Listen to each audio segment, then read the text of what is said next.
Et notre verset clé, c'est « Voici ce que dit celui qui tient les 7 étoiles dans sa main droite ». C'est dans Apocalypse 2:1. Et on va découvrir ensemble cette dimension et surtout à travers les questions que vous avez présentées dans les workshops, les deux thèses et antithèses, et ça nous fait réfléchir cette dimension. C'était la phrase sur laquelle tu as clôturé, cette dimension de liberté. Et est-ce que Dieu vraiment intervient dans ma vie? Est-ce que je suis vraiment libre? Est-ce que ma prière peut faire la différence? Une question qu'on peut toujours se poser. Est-ce que ça sert à quelque chose quand je prie? Et est-ce que Dieu, depuis qu'il a créé l'homme, il se repose? Il y a des gens qui disent que Dieu a créé le monde en 7 jours, en 6 jours d'ailleurs. Le 7e jour s'est reposé, du coup il se repose jusqu'à nos jours. C'est des choses que vous pouvez entendre autour de vous à l'université ou ailleurs. Et s'il s'occupe de ma vie, est-ce qu'il a un planning pour moi ou pas? Est-ce qu'il y a des étapes qu'il me propose dans ma vie ou pas? Il faut savoir d'abord que Dieu, vraiment, il a un plan. Mon Père agit jusqu'à présent et moi aussi j'agis. C'est Jésus qui l'a dit. Donc Dieu, il est là, il œuvre, il travaille, il ne nous abandonne pas. Il a dit, mon Père agit jusqu'à présent. Et ce présent, il est jusqu'à aujourd'hui, et ça sera le présent du futur aussi. Et Jésus aussi, il agit. Mais s'il agit, est-ce qu'il s'occupe uniquement des grandes lignes de ma vie? Est-ce que ça compte pour lui ce que je porte, les vêtements que j'ai? Est-ce que ça compte pour lui ce que j'écoute? Est-ce que ça compte pour lui ce que je mange? Est-ce que ça compte pour lui ce que je travaille, ce que je vis? Est-ce que moi, je compte vraiment pour lui? Une question qu'on se pose parfois, on dit, mais est-ce que je compte vraiment pour Dieu ou pas? Dieu, il a une volonté. Et d'ailleurs, ce verset qu'a dit Marc, ne vend-on pas 2 passereaux pour un sou? Cependant, il n'en tombe pas un à terre sans la volonté de votre Père. Et même les cheveux de votre tête sont tous comptés, donc il s'en occupe. Pas uniquement des grandes lignes aussi. Selon ses promesses, Dieu prend soin de tout. Donc il a un plan. Dieu, il est le créateur. Et s'il a créé ce monde, il en prend soin de sa création. Dieu, notre Sauveur, qui veut que tous les hommes soient sauvés et parviennent à la connaissance de la vérité. C'est son vrai plan. Il veut que tout le monde soit sauvé et qu'il parvienne à la vérité. Donc il a un plan pour toi et il veut que tu atteins une certaine maturité, une certaine connaissance de la vérité. Qui est qui, la vérité? C'est lui. Donc de le connaître. Parfois on se pose la question, est-ce s'il connaît tout, il maîtrise tout, est-ce qu'il est vraiment le Tout-Puissant? On a vu qu'il intervient d'une manière directe, par exemple dans le déluge, comme aussi indirecte via l'homme, la créature. Mais s'il intervient de cette manière, est-ce que nous sommes des pièces de jeu d'échecs dans ses mains? Il nous manipule, ou il y a une autre façon dans laquelle il agit avec nous? Saint Augustin nous apprend que Dieu régit le monde par les lois et non par les miracles. Il a mis des lois, des cadres. La terre elle tourne de telle manière, le soleil, et c'est quelqu'un qui met en place des systèmes, des règles qu'il lui-même respecte. Il fait lever son soleil aussi sur les méchants et sur les bons. Il fait pleuvoir sur les justes et les injustes. Il a des règles pour tout le monde, qu'on soit bon ou mauvais, méchant ou pas méchant. On voit des gens qui ont des richesses et on se pose la question, mais pourquoi ils sont aussi célèbres malgré qu'ils ne connaissent pas Dieu? Tout simplement parce qu'il lève son soleil sur les méchants et sur les bons. Jésus a respecté aussi les lois naturelles, sauf quand cela implique son plan divin pour nous sauver. À part ça, il a tout respecté. Il ne mangeait pas tous les matins avec des miracles. Allez, hop, on a le repas. Il a multiplié les 5 pains et 2 poissons quand il y avait un besoin spirituel. Il a fait les miracles quand il y avait un besoin pour le plan divin de ton salut. Il n'y a pas de miracle pour te bluffer, il n'y a pas de bluff là-dedans. C'est un plan divin pour te sauver. Sinon, on aurait pu se poser la question, mais pourquoi il y a un malade qui est guéri par un miracle et un autre qui n'est pas guéri? C'est pas du bluff, c'est pas des miracles pour faire joli, c'est un plan divin pour annoncer son salut. Ma prière, alors, elle est où là-dedans? S'il sait ce qui se passe, il réagit, ça sert à quoi de prier? De lui parler. Dieu nous a recommandé de prier, donc il attend qu'on le fasse, donc c'est important. Jésus, dans Luc 18, il leur adressa une parabole pour montrer qu'il faut toujours prier et ne point se relâcher. Donc, c'est important de prier. Et aussi, il dit, moi je vous dis, demandez et je vous donnerai. Cherchez, vous trouverez. Frappez, on vous ouvrira. Donc si je ne cherche pas, si je ne demande pas, si je ne lui parle pas, j'aurai rien. Donc tu as une part à faire et tu as quelque chose à investir dans le plan divin. Même si je n'arrive pas à comprendre, prier c'est nécessaire. Même si je me pose la question, est-ce que c'est important de prier ou pas, elle est nécessaire. Je dois continuer à prier parce que la prière c'est une clé. Sans prière, le plan de Dieu pour toi est ralenti. Il a un plan, mais tu peux le ralentir. Parce qu'il attend que tu fasses quelque chose pour que tu reçoives cela. Si tu ne le fais pas, tu ne reçois pas. Tu as acheté un cadeau pour un enfant, mais tu attends qu'il réussisse pour que tu lui donnes. S'il ne réussit pas, tu ne vas pas lui donner.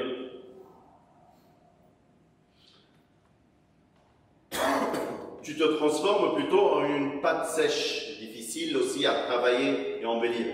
La prière, c'est comme de l'eau sur ta pâte qui te rend plus mou, plus facile pour faire des vases de gloire entre ses mains. Tu deviens comme un poisson qui est sorti de l'eau. Si tu ne pries pas, c'est comme un poisson qui est en dehors de l'eau, donc il ne peut pas continuer sa croissance. Mais la question de volonté et liberté, elle est grande. C'est quoi ma volonté et c'est quoi la volonté de Dieu? Le Seigneur, il était clair là-dessus dans Matthieu 23, 37. Quand il a dit « Jérusalem, Jérusalem, qui tue les prophètes et qui lapide ceux qui te sont envoyés. Combien de fois ai-je voulu rassembler tes enfants comme une poule qui rassemble sa couvée sous ses ailes, mais vous ne l'avez pas voulu. » Donc il y a ma volonté pour toi, que tu sois sauvé, mais toi tu n'as pas voulu. Combien de fois je t'ai appelé pour prier et tu as refusé? Combien de fois je t'ai appelé pour me suivre et tu as dit non? Combien de fois je t'ai invité à une réunion, une conférence, une prière, une messe, à la confession, à la communion, et tu as dit non? Combien de fois ai-je voulu et tu n'as pas voulu? Voici votre maison vous sera laissée. Mais je vous le dis, vous ne me verrez plus. Et c'est ça la punition. Quand il t'appelle plusieurs fois, il te cache son visage. Jusqu'à ce que vous disiez, béni soit celui qui vient en nom du Seigneur, jusqu'à ce que vous arrivez au point que vous me reconnaissez. Il respecte ta volonté. Il respecte la volonté de l'homme et ne l'oblige pas à accepter même ses cadeaux. Il t'offre plein de choses. Tu as été invité, tu avais la chance d'avoir 2 messes pendant une période de confinement où il y a des églises fermées en Égypte. Est-ce que tu as reconnu cette valeur? Tu étais attentif à cela. Tu as dit, ah oui, merci Seigneur, j'ai eu 2 messes dans 2 jours de suite. Et je vais y assister. Je ne vais pas lâcher cette chance de prendre la communion 2 jours de suite. Le problème, c'est que on oublie toujours dans notre prière de lui dire vraiment, pas uniquement dans la prière de notre Père, que ta volonté soit faite. Tu dois dans ta prière témoigner que tu acceptes sa volonté. La phrase « que ta volonté soit faite », elle est mise dans la prière de notre Père pour te rappeler que tu dois accepter sa volonté dans ta vie. Si tu t'arrêtes de prier, c'est que tu refuses sa présence aussi. Je ne veux pas te parler. Tu n'es pas là. Je ne veux pas te parler. Et même si tu es là, je te néglige. Tu ne veux plus lui parler. En allant chez le médecin, tu dois suivre sa prescription. Tu dois entendre ce qu'il te recommande et tu dois le réaliser. Si tu déchires cette prescription, comment peux-tu guérir? Voyons la Vierge. Elle était obéissante au plan divin et comment elle a été glorifiée tout au long de la vie de l'humanité.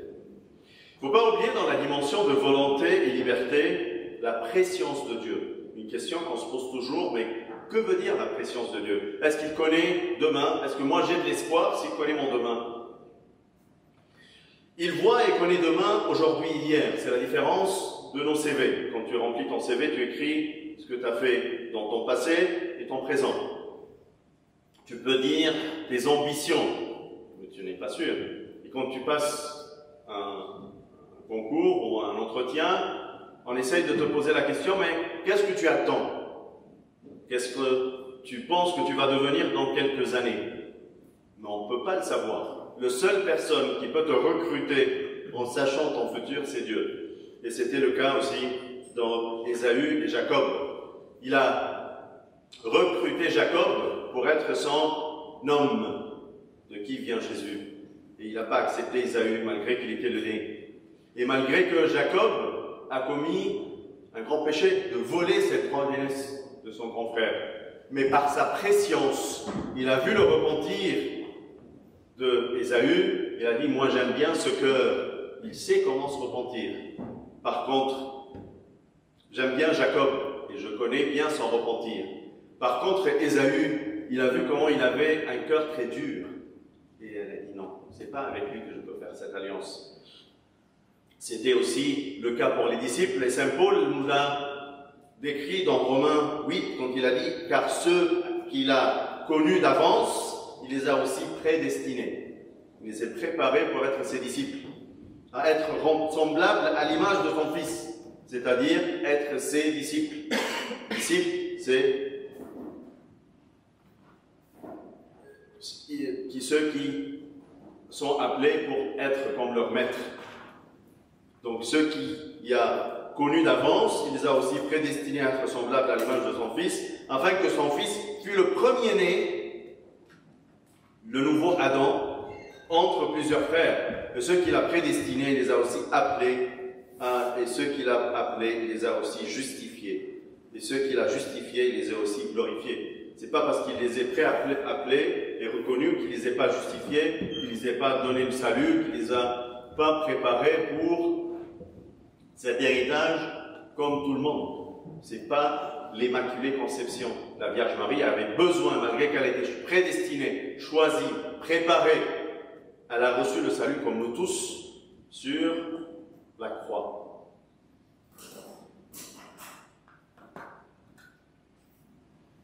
Quand tu regardes, pour comprendre un peu sa préscience, c'est exactement comme tu regardes un match de foot. Tu encourages, tu es du côté de ton équipe, tu veux qu'il gagne, mais tu ne peux rien faire.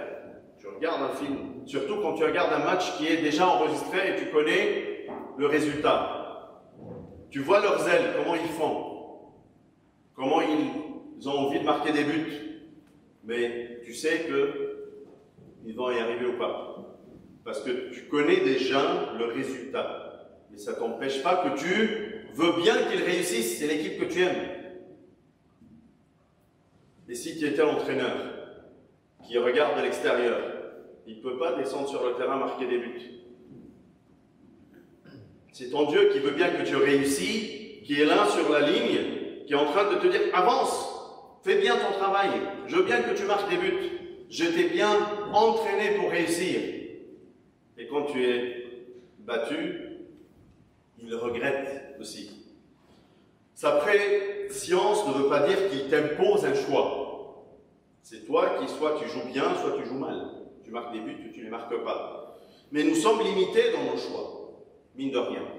Nos choix ne peuvent en aucun cas limiter la volonté de Dieu pour sauver l'homme. Il est vraiment le Tout-Puissant. Comme l'exemple de Pharaon et la sortie d'Égypte. Pharaon ne voulait pas que les Hébreux sortent de l'Égypte, mais le plan de Dieu était plus puissant que la volonté de Pharaon.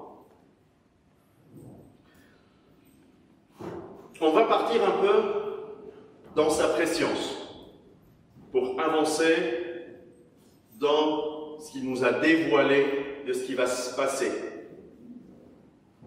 L'Apocalypse, la vision que Saint Jean a vue. Et si vous avez lu l'Apocalypse, vous allez voir que les 3 premiers chapitres, il nous présente 7 églises auxquelles il s'adresse et il demande à Saint Jean d'envoyer des lettres à chaque église. Mais pourquoi il y avait 7 églises? Parce qu'il y avait à l'époque 7 églises. Comme on voit sur la carte, on voit bien, ça c'est l'Asie mineure, la Turquie d'aujourd'hui, et on voit bien Pergamus, Thyatira, Smyrna, Sardis, Philadelphia, Laodicée, Éphèse, tout ça, et on voit Patmos, là où était Saint Jean. Et donc, c'était des églises réelles, existantes, qui avaient aussi des évêques. Mais cela ne se limite pas à ces 7 églises. C'est vraiment un message universel. Dieu, quand il a créé le monde, c'était le chiffre 7 qui était là. Et quand on parle de 7, c'est cette vie sur terre. Et le 8e jour, c'est la vie à venir. Et donc là, c'est pour te dire que c'est un message universel pour chacun de nous. Chaque église sur terre et chaque personne. N'oubliez pas que vous êtes le temple de Dieu. Donc c'est un message pour toi personnellement. Il y avait une structure à chaque fois qui se répétait, qui se reproduit. Écrit à l'ange de l'église de tel. Le Fils de Dieu, celui qui est un descriptif de Jésus. Je connais, pour montrer qu'il sonde et il connaît ce qui se passe. Celui qui a des oreilles, la phrase clé, celui qui a des oreilles entendre ce que l'Esprit dit aux églises. Il t'appelle à être à l'écoute et à être attentif pour écouter sa voix. Celui qui vaincra, il donne l'exemple de la récompense. C'est tout petit, mais ça permet juste d'avoir un récap de ce que c'est cette structure, à qui c'est adressé, la personnalité du Christ, le jugement, parce qu'il voyait l'inconvénient qui était en la personne, l'exhortation, et aussi, écoute celui qui a des oreilles, qu'il entende ce que l'Esprit dit aux églises, et à la fin, la promesse qu'il annonce à chaque personne de nous. On va essayer de rentrer dans le détail et voir les 7 messages et qu'est-ce qui se cache là-dedans, et chacun de nous essaye de trouver le message qui lui est propre. D'abord, la première église, c'est l'église d'Éphèse. Il reconnaît le fait que cette église a condamné les faux prophètes. Il l'a félicité pour ça. Et les Nicolaïtes, qui étaient d'ailleurs une secte dont les enseignements étaient liés à l'impudicité, au culte, probablement érotique des idoles. Mais il lui reproche, malgré cette église a refusé les faux prophètes, elle était restée ferme à sa foi, le manque d'amour profond. On a toujours ce souci, ce problème. On aime bien parler des profondeurs, mais quand on rentre dans les profondeurs, on reste sur la superficie. Ah oui, ça, il faut le faire de cette manière, de cette façon, de mettre ici de telle façon, la bougie, les choses qui sont très superficielles. Rarement, on sent vraiment le cœur dans notre prière. Parfois, on est bloqué parce que ça me manque une icône à la maison devant laquelle que je prie, ou une petite bougie, ou quelque chose qui me donne l'effet. Mais ton cœur, il est où? Les profondeurs de ton cœur, où ils sont cachés, que rien ne te bloque. C'est dans tes profondeurs que tout se cache. Parfois aussi avec le service, les difficultés, l'organisation, les sentiments sont perdus. On reconnaît ce qu'on appelle la tiédeur spirituelle, qui nous fait perdre l'amour du Christ et le service avec amour. Et ça devient juste une organisation, et non pas un objectif. Et c'est ça qui était le problème de cette Église, qu'elle était parfaite devant les hommes. Elle refuse les faux prophètes. Elle n'accepte rien de l'extérieur. Mais où est ses profondeurs? Où est ses sentiments? Où est son cœur qui cherche le Seigneur? Dans Cantique 8-7, on lit « Quand un homme offrirait tous les biens de sa maison contre l'amour, il ne s'attirerait que le mépris. » Il n'y a pas de valeur. Si tu donnes tout sans amour, tu multiplies par 0, égal à 0. Fais ce que tu veux. Donne même ta vie. Deviens un martyr. Mais si tu n'aimes pas, et tu ne sais pas aimer, tu multiplies par 0. Quand je parlerai les langues des hommes et des anges, même si tu prophétises, tu fais des serments, tu fais le catéchisme, tu as des enfants de caté, tu te trouves bien à l'église, j'ai des copains, je suis tout le temps à l'église. Et si je n'ai pas l'amour, je suis un airain qui résonne ou une cymbale qui retentit. Chaque fois que tu tiens les cymbales, pense à ce verset-là. Est-ce que je suis comme ces cymbales qui font du bruit, ou je suis un homme qui a des sentiments pour louer l'Éternel? Est-ce que je suis la cloche de l'église qui ne rentre jamais dedans, qui appelle tout le monde pour venir, mais que j'étais jamais dedans? Vous voyez, tous les cloches des églises, ils sont à l'extérieur. Ils appellent les gens, venez, venez, venez. Mais ils n'ont jamais pu rentrer dans des églises. C'est vrai ou pas? Est-ce que tu es une cloche ou un fidèle? Qu'est-ce qui te différencie d'une cloche qui résonne ou qui sonne? Tes sentiments. Souviens-toi donc d'où tu es tombé, réponds-toi. Il y a une chance. À chaque fois, dans les messages aux églises, il y a cette ouverture. Souviens-toi donc d'où tu es tombé, réponds-toi. Ne perds pas l'espoir. On a parlé, l'espoir est très important.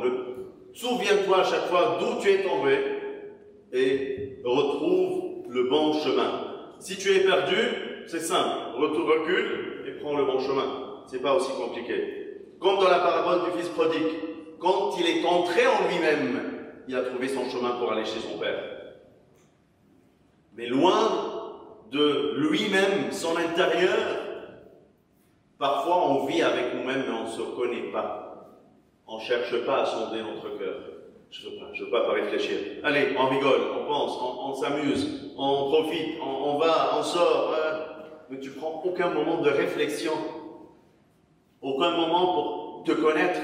Quand on a fait cet exercice, vous avez fait hier l'exercice de l'arbre de vie. C'est un moment de réflexion. Rentre dans tes profondeurs, cherche qu'est-ce qui se passe dedans. Où est l'amour du Seigneur dedans? Est-ce que tu as trouvé son identité ou pas?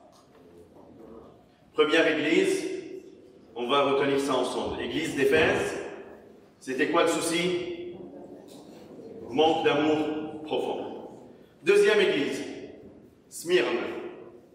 C'était une église qui était sur la peine de persécution. Et du coup, le Seigneur, il s'est présenté à cette église, celui qui a vaincu la mort. Même si on te persécute, tu n'as pas peur de la mort. Il n'y a que des mots d'encouragement là-dedans. Car l'objet, c'est de tenir jusqu'au bout. Mais celui qui persévérera jusqu'à la fin sera sauvé. On te demande de persévérer, d'aller jusqu'au bout. Parfois, on a du souci d'aller jusqu'au bout, même dans notre vie quotidienne, dans le travail, dans les études, dans plein de choses. On commence bien, après, on fait quoi? On baisse les bras. Sur ton chemin spirituel, si tu baisses tes bras, c'est perdu. Il faut aller persévérer même jusqu'à perdre sa vie. Bien que tu sois riche, il lui a dit, on pense que tu es pauvre. Quand on voit un martyr, un miskin, Galben, c'est pauvre. Ce que vous voyez, ce que vous pensez quand vous voyez Abouna Zayabouna Fanous, Galben, miskin, il a des mandils à la raso, il est un peu comme ça, il est pauvre. On pense qu'il est pauvre. Quand vous avez vu les 21 martyrs de la Libye, c'est pauvre, ils sortent d'un petit village en Haute-Égypte, ils sont partis pour gagner leur vie. Pauvres, c'est vrai? qui sont pauvres plus qu'ils étaient égorgés. Mais attention, bien que tu sois riche, il annonce la richesse des martyrs. La richesse dans les yeux du monde diffère de celle dans les yeux de Dieu. Comme pauvres, et nous en enrichissons plusieurs. C'est Paul qui dit dans son deuxième épître aux Corinthiens, comme pauvres, et nous enrichissons plusieurs, comme n'ayant rien, et nous possédons toutes choses. Voilà ce qu'est un chrétien. Ce n'est que dit, quand il a parlé de la persécution pour cette église, il a dit ça dure très peu de temps. 10 jours. C'est juste un chiffre, 10. Mais c'est peu en comparant à l'éternité. C'est 10%, c'est 5%, mais il y a les 90% autres qui t'attendent. Donc ne sois pas attristé de perdre quelques jours en étant sous l'épreuve. Parce que si quelqu'un garde ma parole, il ne verra jamais la mort. Il parle de quoi? Un ballot nous a appris que notre esprit, il est éternel. Il est éternel. Donc, c'est ça que quand tu gardes sa parole, ton esprit, il est éternel. Il a une promesse à cette église qui lui a rien reproché. C'est la seule église à laquelle il a rien reproché, c'était l'église de Smyrne. Une promesse de la couronne de vie, les promesses nous encouragent toujours au moment des épreuves. Quand tu es sous l'épreuve, pense à la réussite. Qu'est-ce qui t'encourage de travailler tes examens? Que tu veux avoir ton diplôme, que tu veux réussir. Qu'est-ce qui t'encourage d'avancer dans un projet? La récompense, la prime que tu vas toucher, le salaire que tu vas avoir. C'est un encouragement. La couronne que le Seigneur va offrir, c'est le vrai encouragement. Donc, Église d'Éphèse, manque d'amour profond, Église de Smyrne, persécutée et qui sera dans la vie et ne craint pas la mort. Troisième Église, c'est l'Église de Pergame.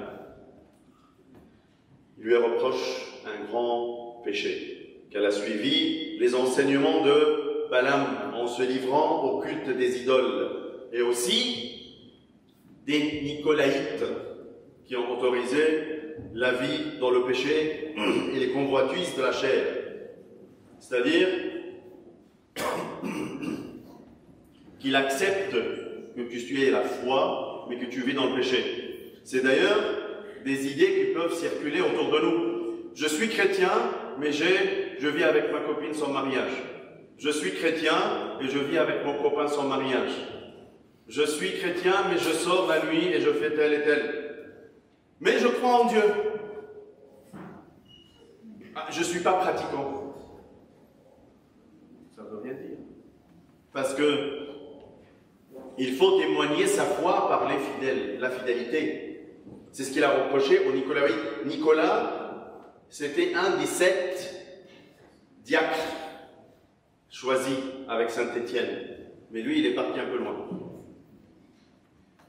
Il est monté avec une hérésie, une pensée un peu bizarre, qui a été arrêtée. Et cette pensée, elle continue à circuler jusqu'à nos jours. Et les disciples ont refusé cela. Ce n'est pas une invention d'aujourd'hui. C'est depuis les disciples qui nous ont dit « Non, tu dois témoigner ta foi par ta fidélité à Dieu. » Le Seigneur se présente en tant que le juge, le juste juge, celui qui a l'épée aiguë à 2 tranchants. Jésus ici, c'était qui est là pour séparer le bien du mal. Il n'aime pas qu'on mélange. Il n'aime pas qu'on... Le soir, je passe dans la boîte de nuit et le matin, je vais à la messe. Je passe, mais je peux, par la face, je peux me lever tôt, mais pas ici, mais je vais sortir avec mes potes, on va faire une nuit blanche, mais vous inquiétez pas, je tiens bien, je suis jeune. À 5 heures, je rentre, je me douche, à 7 heures, je suis à la messe.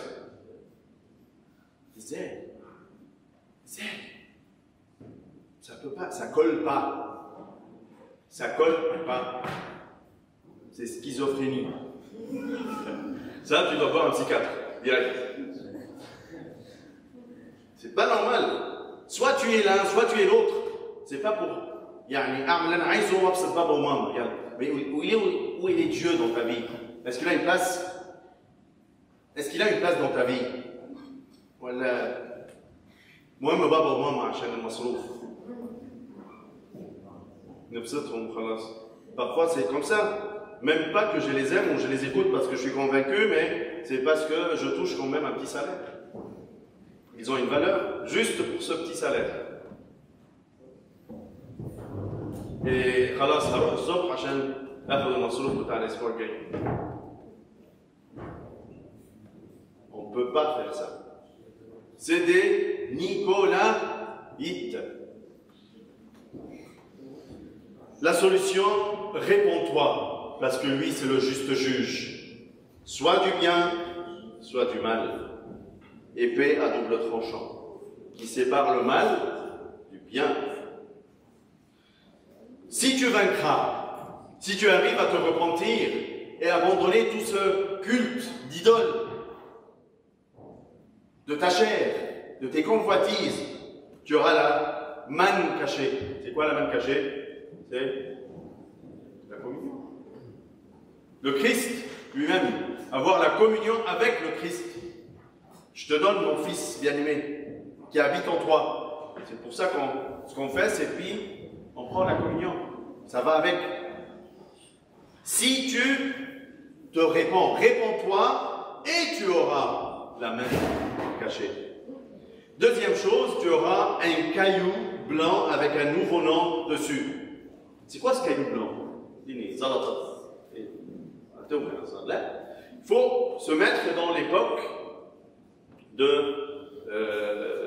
l'Apocalypse et savoir que ce petit caillou blanc, c'était ce qui justifie que j'étais condamné, mais j'ai été libéré. C'est une sorte de être exempt de la condamnation. Je suis libéré, je suis innocent. Que tu as été éprouvé et tu as été reconnu digne ou innocent. Sur lequel tu vas avoir un nouveau nom. C'est ce qu'il a dit à l'église de Pergame. Si tu te répands, tu vas avoir deux choses. Un nouveau nom écrit sur une pierre, donc c'est quelque chose qui ne s'efface pas et qui témoigne en innocence grâce à la main cachée et grâce à ton repentir. Réponds-toi, la main cachée et le caillou blanc avec ton nom gravé dessus. Donc, église d'Éphèse, non, Éphèse, manque d'amour profond, Smyrne, persécution, comment elle s'appelait l'église? Pergame, et le souci c'était le culte d'idole de Balaam et les Nicolaïtes. Quatrième église, c'est l'église de Thyatire. L'église de Thyatire lui a reproché avoir reconnu ou avoir dans la communauté de cette église-là une personne qui s'appelle Jézabel. Et on ne sait pas s'il parlait de Jézabel, donc c'est son vrai nom, et ça rappelle aussi Jézabel, la femme d'Achab, qui lui a appris le culte des idoles, ou c'est quelqu'un d'autre mais qui ressemble à ça. Mais de toute façon, c'est une personne qui s'introduit dans l'église pour détourner sa foi loin du Seigneur, c'est-à-dire tromper. Et il ne faut pas oublier aussi qu'il y a ce qu'on appelle l'adultère spirituel. Les hérésies sont une sorte d'adultère spirituel, d'avoir des pensées qui ne sont pas droites, des pensées qui sont loin de la foi orthodoxe, de la foi correcte. Ça s'appelle de l'idolâtrie ou, pardon, de l'adultère spirituel. C'est-à-dire, je détourne, je trompe mon Dieu avec une autre pensée. Parce que la foi, c'est une pensée, c'est une idée, c'est une foi à l'intérieur de moi, c'est quelque chose à laquelle je crois. Donc si je crois à autre chose, c'est de l'adultère. J'ai trompé mon Dieu. qu'est-ce qu'il lui reproche, ou qu'est-ce qu'il lui dit? Celui qui se présente en tant que Jésus qui a les yeux comme une flamme de feu. Et la flamme de feu, c'est quelque chose qui brûle. On connaît quand le blé, il monte avec le zawel,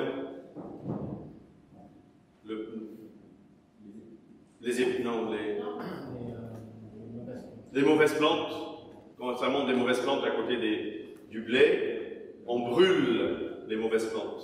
Donc ça brûle les mauvaises pensées. Je suis les yeux, j'ai les yeux comme des flammes de feu. Je vise les mauvaises pensées pour les brûler. Et je vois et je sens dans les profondeurs, je vois très bien.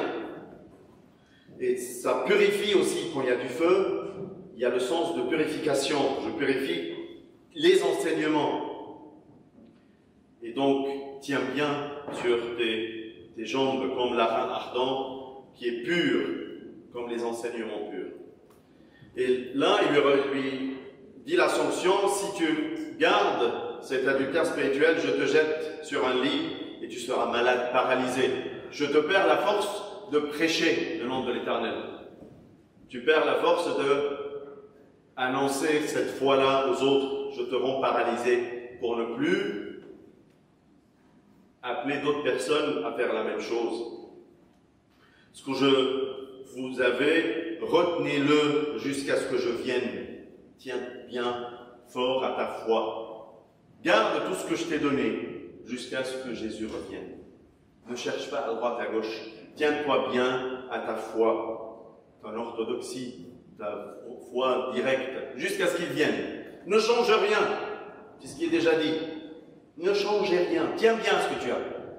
Donc le fait, on rénove, on change, ce n'est pas l'idée biblique. L'idée biblique, tiens bien ce que tu as jusqu'à ce que je vienne. Je donnerai autorité sur les nations pour que tu annonces la bonne foi. Si tu as la bonne foi, je te donne de l'autorité sur des nations pour annoncer cette bonne foi partout dans le monde, pour diffuser le vrai enseignement. Je lui donnerai l'étoile du matin. C'est qui l'étoile du matin? C'est le Christ. Je te donne le Christ pour le mettre bien haut devant tout le monde et bien l'annoncer. Éphèse, manque d'amour profond, Smyrne, Pergame, Nicolaïde Balaam, Thyatire ou de l'adultère spirituel. Ensuite, on a l'église de Sardes, 5e église. Il lui dit: je connais tes œuvres, je sais que tu passes pour être vivant et tu es mort. Aïe, aïe, aïe. Direct, il vise l'hypocrisie. Dieu déteste les hypocrites. Et c'est pour ça que Jésus a, si on entend la Bible qui est adressée aux pharisiens, aux scribes et leur hypocrisie, ça fait peur. Tu passes pour un vivant, mais tu es mort. On te voit à l'église, tu chantes, tu présentes, rayonnant, chante, bravo, Camille, ta même. Mais à l'intérieur, tu n'es complètement déconnecté. Tu n'es pas là, pas avec nous. Je sonde les profondeurs avec mon esprit et je connais tes pensées. Si tu ne veilles pas, je viendrai comme un voleur. Tu ne connais pas quand est-ce que je vais venir, parce que celui-là, il dit: ah oui, je le connais, je suis toujours là, Abouna, il est à côté de moi, je vais confesser demain, après-demain, dans un mois, dans un an, quand je serai plus vieux. Moi, je suis à l'église, je peux venir n'importe quand. J'ai le à la communion, c'est pas grave, on est là, demain, après-demain. Attention, je viens comme un voleur.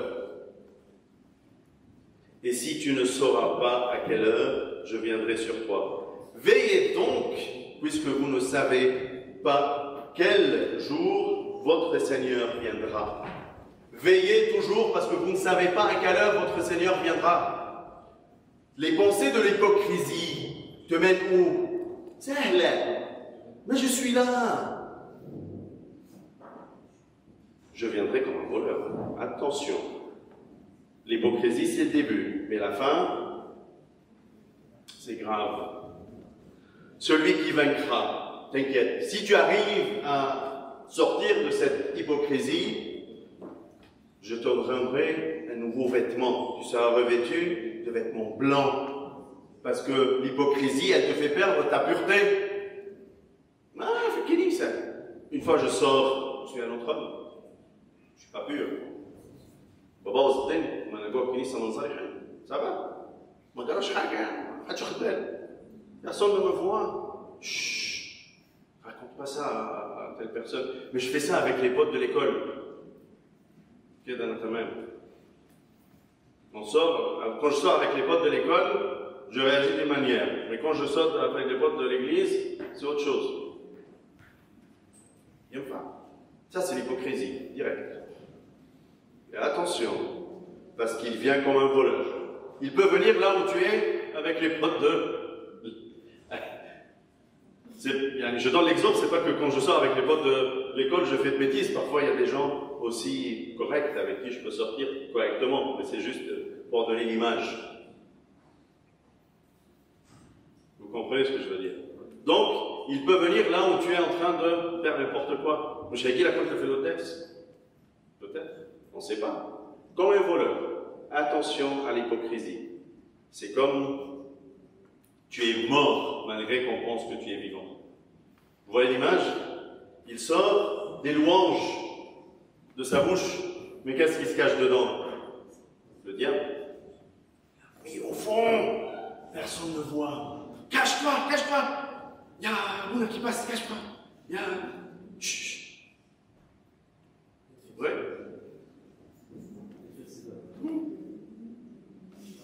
Mais il te donne l'espoir, la chance, la pureté. Donc Éphèse, c'est manque d'amour profond. Smyrne, les martyrs. Pergame, Nicolaï. Thyatire, ou l'adultère spirituel, les hérésies. Sardes, l'hypocrisie. Église de Philadelphie. Elle avait rencontré l'opposition des Juifs, mais elle est restée fidèle. C'est quoi l'histoire de Juifs? C'est des gens qui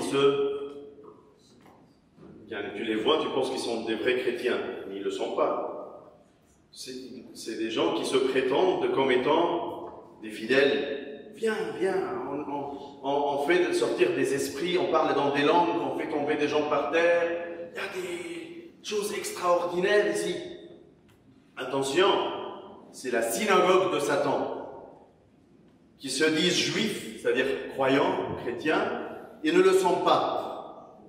C'est comme les églises qui prétendent être chrétiens, mais vraiment ils ne le sont pas. Les témoins de Jéhovah, c'est des chrétiens. Il est où Jésus dans leur enseignement? On ne sait plus.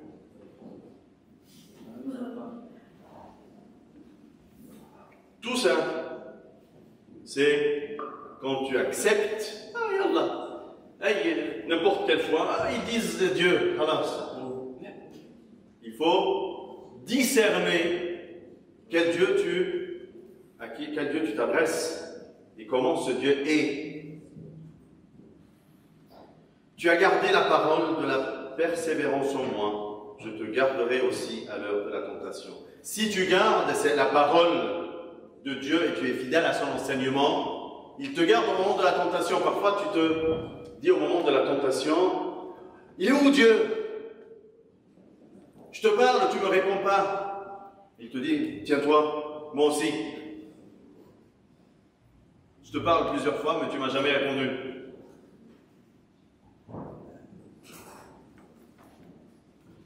Mais si tu tiens sa parole, au moment de la tentation, tu le trouveras. Retiens ce que tu as, afin que personne ne retire ta couronne. Lui dit la même chose qu'est-ce qu'il a dit aux hérétiques, l'adultère spirituel. Garde ce que tu as. Encore une fois, gardez ce que vous avez. Notre Église garde tout ce qu'elle a à la lettre, comme on l'a reçu, on le garde, jusqu'à ce qu'il vienne, pour qu'on ne perde pas notre couronne. Et il lui dit, tu deviendras une colonne dans le temple de Dieu. C'est qui la colonne de la foi? Saint? C'est qui le saint qu'on l'appelle couronne, pilier de la foi? Saint Cyril. le premier. Il est le pilier de la foi. Il a été appelé cela pourquoi? Parce qu'il était fort dans la défense de sa foi. Il était fort face aux hérésies, face aux pensées mauvaises, face à toute pensée qui veut voler ta couronne. Éphèse, manque d'amour profond. Smyrne, Pergame, Thyatire, adultère spirituel, Sardes, hypocrisie, Philadelphie, les faux chrétiens. Les faux chrétiens. Église de Laodicée. On commence à terminer. Je sais ce que tu n'es ni froid ni bouillant. Tu es le robinet du milieu. Ni froid ni bouillant. Tu es tiède. Le problème, que Dieu n'aime pas ce qui est tiède. Il a dit, mais je te vomirai de ma bouche. Tu n'as pas un goût. C'est fade. Quand tu manges quelque chose qui est fade, j'ai pas envie.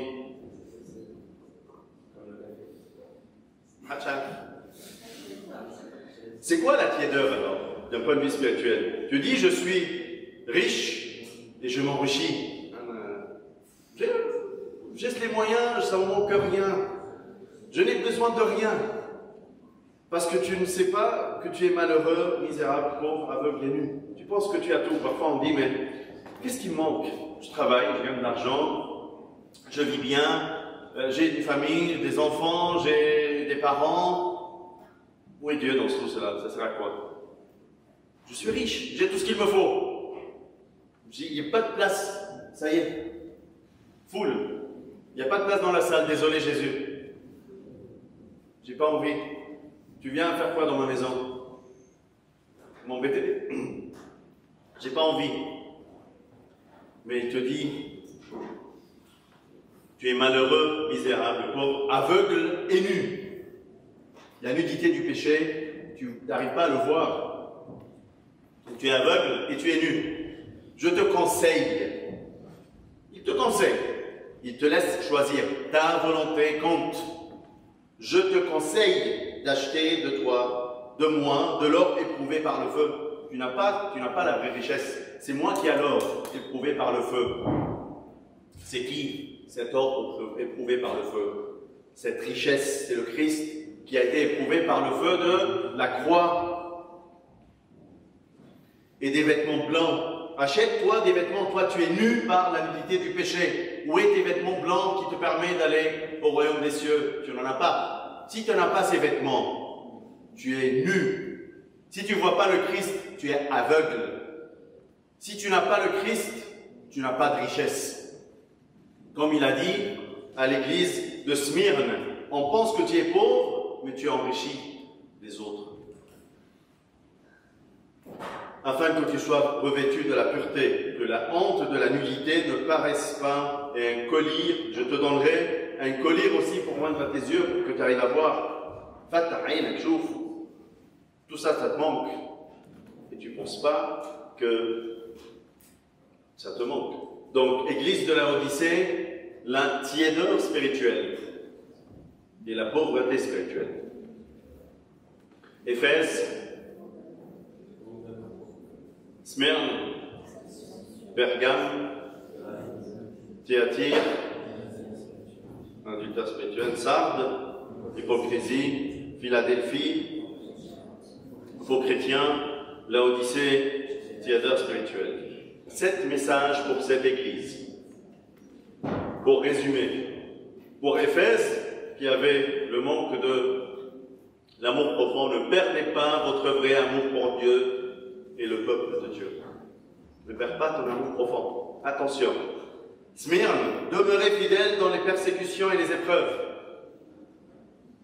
Résistez aux convoitises de la chair, même jusqu'à la mort si nécessaire. Nicolaïte, convoitise de la chair, choye, Dieu choye. Thyatire, refusez les faux enseignements. Pour Sardes, attention à l'hypocrisie et restez pur dans votre conduite. Philadelphie, persévérez et franchissez les portes que Dieu ouvre. Et l'Odyssée, ne devenez pas tiède envers la voie divine. Parce qu'il y a des récompenses. Et s'il n'y a pas de récompense, on n'est pas motivé. Dieu a promis des récompenses pour son Église. Ces récompenses, c'est prendre l'arbre de vie. L'arbre de vie, on a fait. Se voir décerner la couronne de vie, recevoir un nouveau nom, les petits cailloux blancs, avoir autorité sur les nations, avoir son nom écrit dans le livre de vie, devenir une colonne dans le temple de Dieu et s'asseoir avec le Christ sur son trône. Tout cela, tous ces encouragements te rappellent que le servir vaut bien tous les efforts à fournir.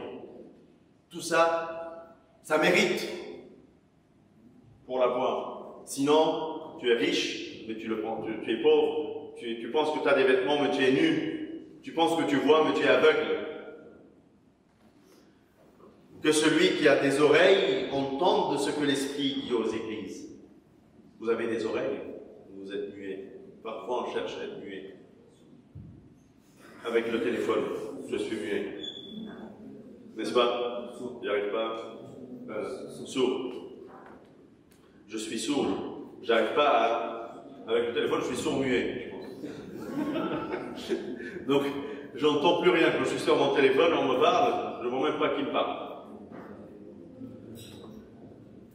Attention, il a dit, je viens bientôt, tiens ferme ce que tu as, afin que personne ne prenne ta couronne. Gloire à lui éternellement. Amen. Des questions?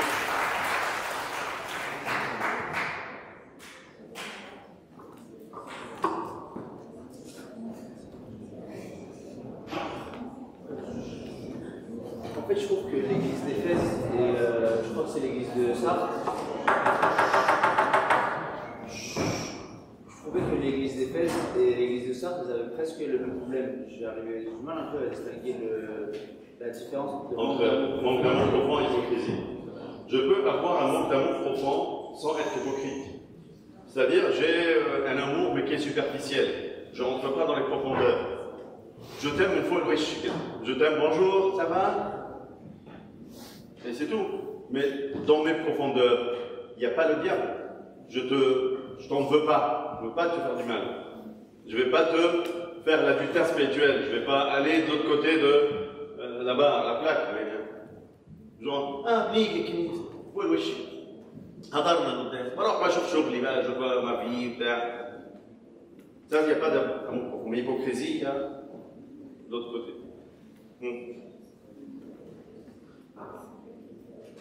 Oui, moi j'avais une question par rapport à la préscience. J'arrive pas à comprendre si le résultat c'est toujours le même. Si on fait le choix A ou le choix B, ça va changer quoi? Qu'on soit hypocrite ou on ne soit pas, à la fin le résultat c'est le même. Du coup, non, tu as le choix de faire. Les choix ils sont. On ne sait pas. Est-ce que tu sais, est-ce que tu vas réussir ou pas quand tu passes un concours? Et tu le passes quand même. Et tu fais tout ce que tu peux pour le réussir. Si je te dis à l'avance que tu vas réussir, est-ce que tu vas travailler? Tu vas le rater. Liverpool, ils ont perdu combien devant Manchester? Ils ont encaissé 4 buts. Pourquoi? On a le titre. Et Arsenal, ils ont perdu combien? On a le titre. N'est-ce pas? C'est comme ça qu'on t'annonce le titre avant que tu l'aies. On est là. Oui, mais nous, comment on fait pour prendre les bons choix vu qu'on nous dit à la fin de la ça va être le même? Enfin, nous, on ne connaît pas le résultat. Oui. Dieu, il le connaît. Il faut persévérer. C'est pas c'est pas les finalités qui te font avancer ou pas. Tu passes ton concours. Voyez ceux qui vont passer le concours de médecine, première année. Comment ils font? Et combien il arrive à l'avoir? Très peu. Mais ils avaient tous la même rage. Et cette rage spirituelle, je veux l'avoir. Et tu vas l'avoir parce que Jésus, il ne fait pas de sélection. Il donne à tout ce qui est réussi, il l'en. Il n'y a pas de sélection. Si tu arrives à réussir, il veut que tu réussisses. Une fois, il y a Un de nos serviteurs de catéchisme, quand j'étais petit, il nous a dit quelque chose qui m'a choqué. Il a dit, Dieu accepte même les larmes des reptiles. Est-ce qu'il y a des reptiles, ils ont des larmes?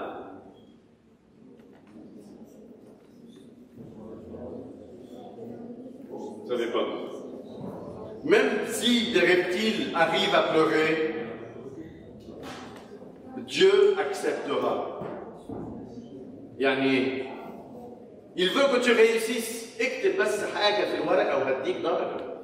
Écris 2-3 mots, je vais te donner. Vous savez, le bon prof là qui cherche des mots pour te donner des notes, c'est Dieu. Mais il veut que tu veux, volonté. Parfois, on ne donne aucune importance à la volonté. On ne cherche même pas. Cherchez, vous trouvez. Frappez, on vous ouvrira. Frappe, cherche, et tu vas voir. L'avenir, ce n'est pas ton problème. On ne va jamais le savoir. Ça veut dire que notre destin, il n'est pas prédéfini. On a un libre arbitre quand même ou pas? Oui, on a le libre arbitre. Mais Dieu, il voit ton futur, c'est tout. Il le voit, mais il n'intervient pas dedans. Est-ce que tu arrives à comprendre? Quand tu regardes un match de foot, tu peux intervenir dedans. Oui, tu sais qui va gagner. Mais tu vois tous les joueurs en train de jouer. Pourquoi? Parce que tu le vois enregistré. Il connaît. Comme il connaît ton présent, comme il connaît ton passé, il connaît aussi ton futur. Mais c'est toi qui le prédéfinis. Parce qu'il voit ce que tu vas faire et tu vas faire encore. Et le problème, c'est que tu vois le futur comme un clin d'œil. Non, c'est Acrolos. Tu vois le futur comme un clin d'œil. Mais tu ne le vois pas que tu l'atteins. Tu le mérites. Oh, c'est pas. Il y a le génie, non, c'est pas Dieu, il n'est pas comme ça. Tu dois le mériter. Lui, sauf qu'il sait que tu vas le mériter ou tu ne vas pas le mériter. Mais c'est toi qui le prédéfinis. C'est juste un savoir qu'il a. C'est un observateur. Observateur, tout à fait. Une observateur, il voit. Il parle. Dans tous les cas, ton futur dépend de toi. Les choix ne dépendent pas de ce que Dieu sait. Est-ce que tu sais, Dieu va tu connais le choix de Jésus? Quand on lui a posé la question, qui sera à côté de toi au royaume des cieux? On dit, mais vous ne connaissez pas ce que c'est. Comment vous demandez des choses que vous ne connaissez pas? On ne peut pas. Nous, ton travail, c'est de travailler aujourd'hui. Si tu vas t'occuper du travail du lendemain, tu ne vas pas faire celui d'aujourd'hui. Et tu vas rater les deux.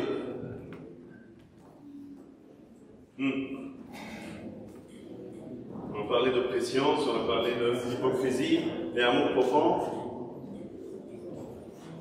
D'autres points qui ne sont pas assez clairs. C'est bon? Oui. Prends le micro. Pour la tiédeur, est-ce que être froid, c'est moins grave qu'être tiède? Parce qu'être tiède, ça veut dire qu'on fait quand même un peu d'effort. Alors qu'on a pris la feuille comme. Le problème du tiède, qu'il ne reconnaît pas qu'il est froid. Il pense qu'il est chaud, mais il n'est pas encore.